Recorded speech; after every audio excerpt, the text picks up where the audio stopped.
15 Things You Didn't Know About Thomas Edison. Welcome to Alux.com, the place where future billionaires come to get inspired. Subscribe to Alux.com. Hello, Aluxers. Today we're talking about one of the biggest names in the world and America's greatest inventor. He was an exquisite businessman, a CEO, an inventor, and a man that left as legacy the light bulb, sound recording, and motion picture. His name is Thomas Edison. If this name doesn't ring a bell for you, then maybe we should give you some backstory.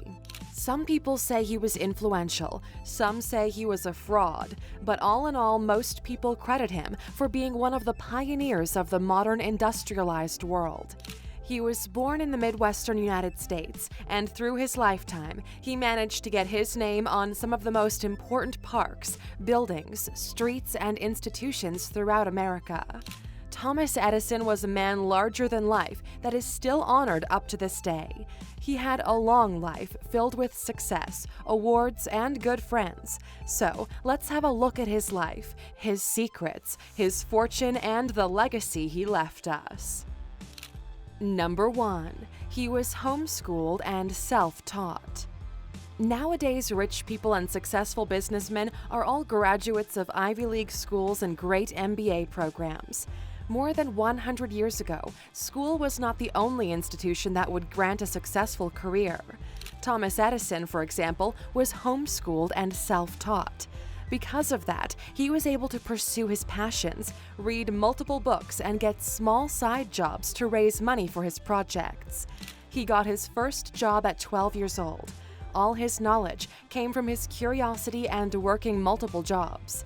Edison was a self-driven man who loved competition and business, showing that a brilliant mind doesn't necessarily need a formal education. Number 2. He was deaf from an early age. It seems that geniuses and great minds always have some sort of medical problem that's actually helping them perform better. Thomas Edison was deaf. He developed ear problems from an early age, yet nobody ever knew why.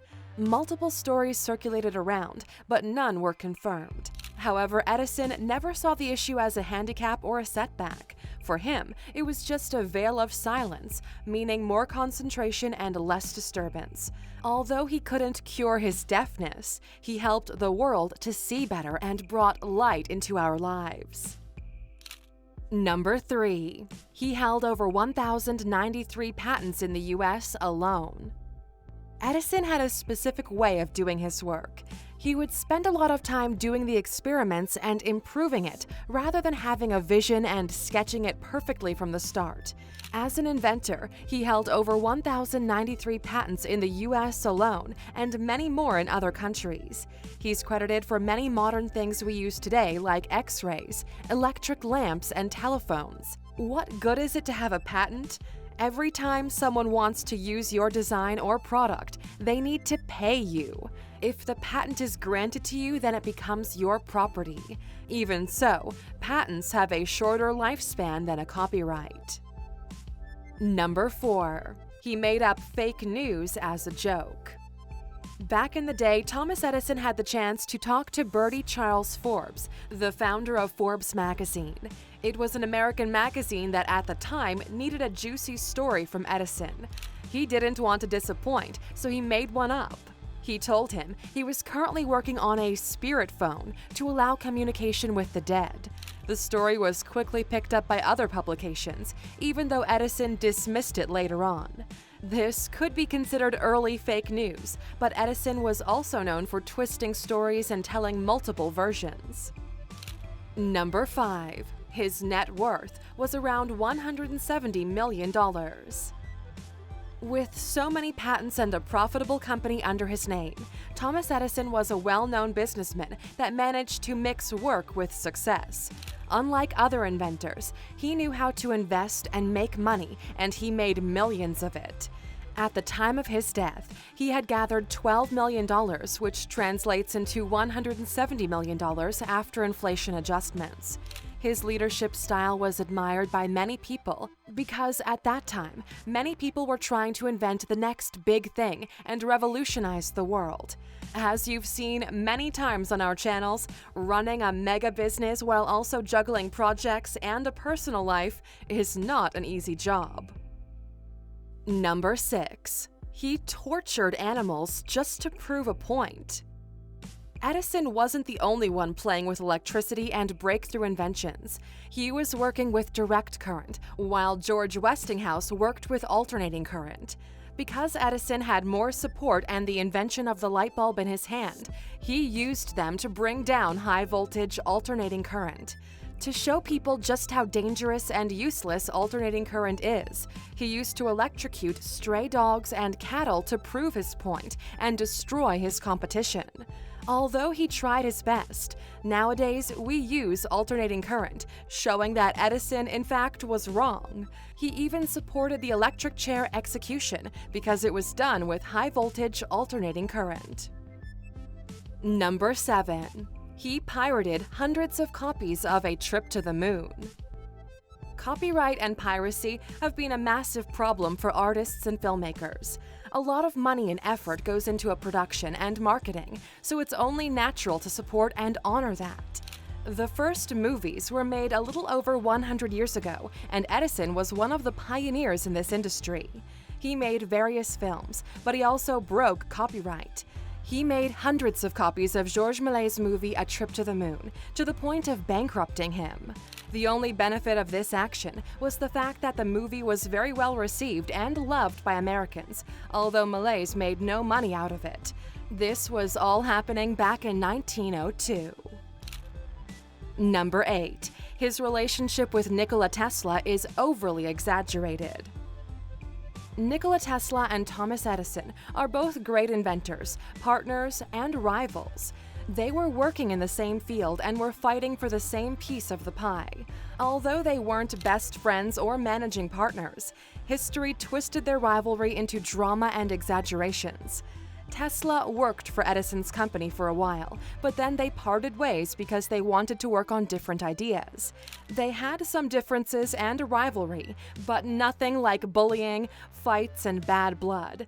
Their relationship has actually been misunderstood for decades. Number 9. He had a very strange hiring strategy. Getting a job has always been difficult. Back in Edison's time, smart and qualified people were in need just like they are today, but they also needed to test them before hiring. Because Edison was such a good businessman, he was in charge of this process too. The strangest thing he did was to ask candidates to eat a bowl of soup as a part of the test. All he wanted to know by this was if they added salt and pepper before tasting it. Why is that relevant? Because he wanted people who didn't make assumptions. Smart, right? Number 10. He owned multiple big estates. Thomas Edison knew how to make money and also where to invest them. He bought a few houses for his comfort, and they were as you would expect, big, comfortable, and fitted for a millionaire. Most of his past homes are now museums or tribute estates. He had a holiday house in Fort Myers, Florida, and one in New York City. They're all still standing, showing the lavish lifestyle Americans had 100 years ago. Edison raised his 6 children there and left them many other properties that honored his name. The Menlo Park house his son built sold for $6 million. And Aluxers want to know how much money other CEOs make? Head over to our video where we rank the highest paid CEOs in the world. Just click in the top right corner to check it out. Number 11. He was backed by JP Morgan and the Vanderbilt family. Although Edison managed to make money from his patents and his company, he still needed funding for some of his projects. He was lucky enough to live in a time when JP Morgan and the Vanderbilt family were open toward supporting inventions and investing. He was also friends with Henry Ford and Harvey Firestone. They helped each other and spent holidays together. Edison had good communication skills that helped him promote his ideas and get funding if needed, even though he had some failed projects too. Number 12. The company he founded is now worth $244 billion. The legacy Edison left for the world is obvious, but for his fellow Americans, he left them an even bigger heritage: General Electric, one of the biggest companies in the world that's now worth over $244 billion. General Electric was one of the first companies that formed Dow Jones Index and is still among the companies that can show just how well the American economy performs.